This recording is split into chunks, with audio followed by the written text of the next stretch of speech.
Right, part two. So it's a bit late, it's about 10 o'clock at night. I've drained the sunflower and I've drained the peas here.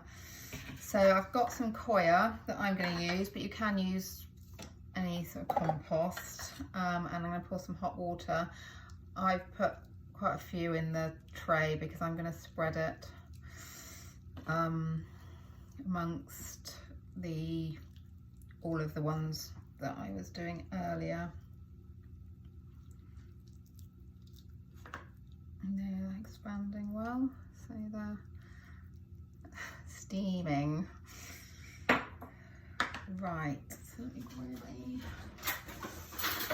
have a fork, break all that up. So earlier I did a thing on the holes. So obviously this one comes through, so I'm going to put one base and then this one on top, and then put some of the compost over here. So I did one for the sunflower, one for the peas.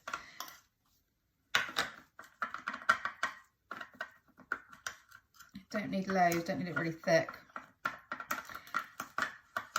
A little bit too thick probably. Right. So one of the coir discs is enough for obviously each tray. And it was 15 grams, but I did more because I'm going to use the recycling trays as well. So I don't know if you can see, I'm just gonna put them over, flatten them down like so. And then again with the peas, so it'd be about a third of the ones I did. Make a nice coverage of the peas. You don't need to water these ones because when you plant the other seeds, they go on dry and then you water them. Obviously that then causes them to germinate, whereas these have been soaked. So you can see layer there. I've stacked those ones underneath. You can stack both ways because they need weight on them. So peas and sunflowers need weight. Helps them push, they grow up, they push up, and their roots push down. So I'll get a baked bean tin and put that on top of there to weight it down, and then again put it somewhere warm and dark, airing cupboard.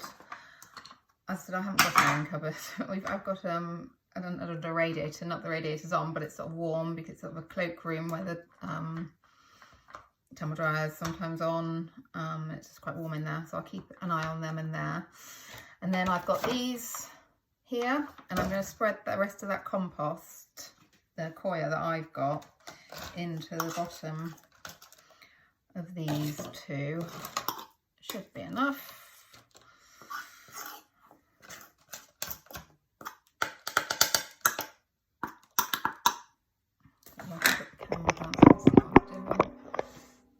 So I'm just spreading that out thinly.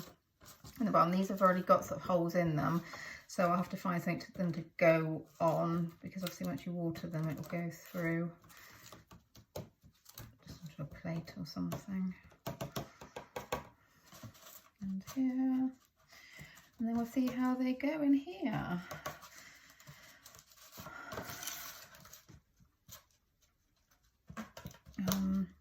Might be worth actually cutting the sides down. I mean, they will grow up.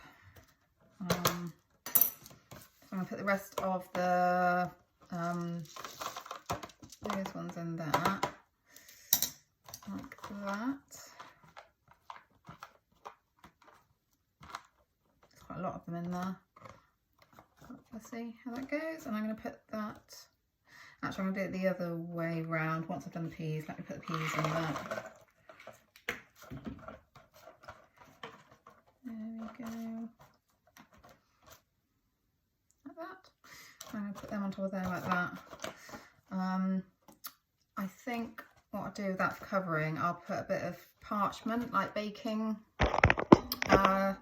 paper over that, and again that will take like a baked bean tin over it.